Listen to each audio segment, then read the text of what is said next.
Next trailer. What do we got? Krazy House. Oh, yes. Are you familiar? We did a blind react to this one before. I think this is another follow up one. Okay, I wasn't there for that, but all right, let's go. Or maybe I accidentally did it. Oh, this is new. Why the hell did I see it then? Did I see it? Is it anything real? Anyway, play before I get in my head. I'm seeing that sweater though. Mm-hmm.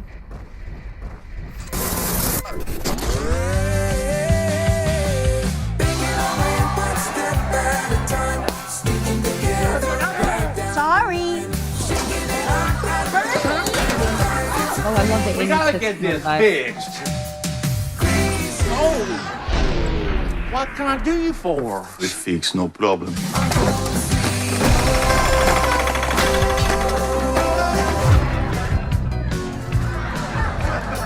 This is not what I wanted. We stopped water. That's great, but make it stop. Kill them all. It has laurels. I tried to be a good Christian. Now get out of my house! Forgive me for what I'm about to do. Dad, is this normal?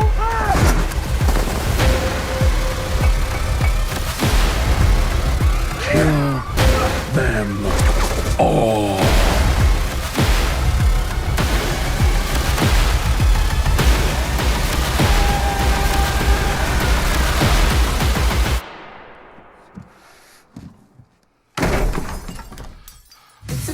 Krazy House is taped in front of a live studio audience. Oh, gosh. What a mess.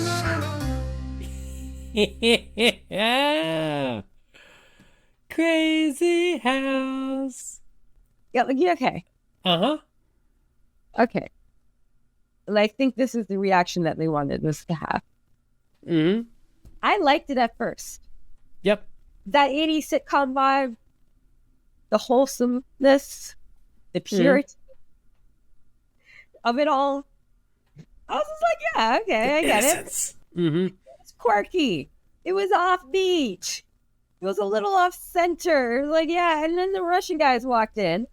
And you know what? I still liked it even then. I'm like, okay, I get where the filmmakers were going with this one. Let's tell a very common modern story about, contractors coming in and fucking up your shit and charging you thousands upon thousands of dollars to fix it when they were the ones who broke it in the first place. I get all that. I love it. I love the context that it was packaged in and given to us.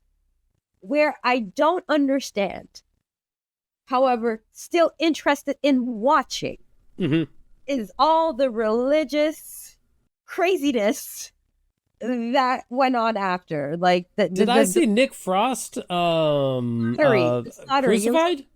It was the guy. He was like he was having his own personal crusade in his house. You know what I mean? Like, he was one of the Christian shoulders that went across his whole property, just uprooting and eradicating it of offenses to the Lord.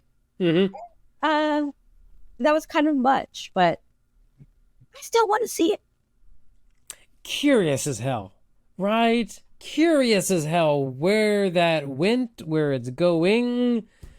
I mean, I'm a big Nick Frost fan. Love me some Nick Frost from back in the day, even to one of his less recent ones. Let me see, what were some other ones I saw? It was something paranormal. Truth Seekers. Yeah, that was fun. Truth Seekers. It came out 2020. It got buried very quickly, but that was a fun little show that he did. I just like Nick Frost. This one is kind of paranormal. It's kind of, it's like, got something. It's verging on. It's either. I mean, there has to. It was at Sundance and it did well at Sundance. So I mean, it has the laurels that tell you that, hey, it's worth the. Whenever you see something with laurels, it's been approved. You're in those laurels. It's Sundance applicable. Anyway, so it went to Sundance and it sold. Yeah. So there must be something about it other than straight up madness, insanity, craziness, religious name and murder, With Alicia I'm- Silverstone. whatever they were trying to tell you with that second half of the film there. Hmm. There has to be something more to it in order for it to interest people and grab the attention of distributors and sales buyers at Sundance. Like, I I want to say there's something deeper in that whole second act. And at least if he's killing people or killing things or babies are being set on fire, I mean, it's done tastefully. See, my curiosity is, you saw him covered in blood.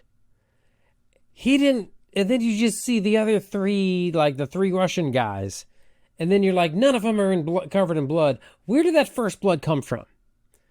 Like, he didn't. I mean, his wife. the other family. I don't know. You know. Dare I say the wife? What? It wasn't his face being covered in blood so much that got me. It was the Jesus Christ on the sweater, the embroidery of That Jesus. was nice. What got me was the Nick Frost on a cross.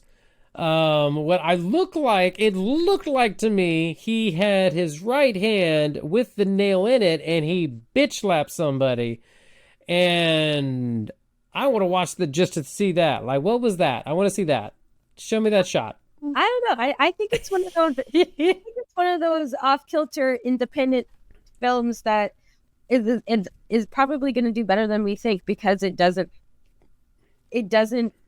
subscribe to the normal.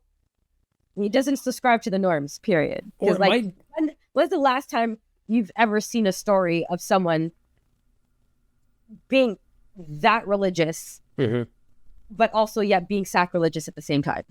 Well, it might be one of those movies that you're like, okay, the whole plot here or there, you know, this and that, but it's like a certain number of shots that you will always keep in your brain and you will reference it. Like, I want to do this shot. Oh, like Krazy House? Yeah, I like that shot in Krazy House. It might be one of those. It might be one of those, like, so weird that you don't like, you know, you won't say, oh, I wouldn't say the whole thing was great, but there are some bits in there that are like, you know, and you just like that. It's a reference movie. Yeah, no, it definitely can be one of those. I don't think it's just there for the shock value. Yeah. The shock value is not really doing anything in this industry because, you know, We're all every dead inside. view is trending. Do you know how hard it is to shock an average person nowadays? We are so desensitized to it. It's So just like, much. oh, really? You got to try real hard to be different from real world, you know? It's exhausting. What are you trying to do here? Like, was I supposed to raise an eyebrow? Yeah, right? Okay, yeah, a bunch of people just got killed. And, I see that on Twitter every day. you know, No, it takes not a lot to get this thing pumping. X, not Twitter, X. I know it's Twitter. I don't care. It's Twitter. Okay, Krazy House coming out this year or already is out. Not sure. Krazy House starring Nick Frost and Alicia Silverstone. Into it. Yeah.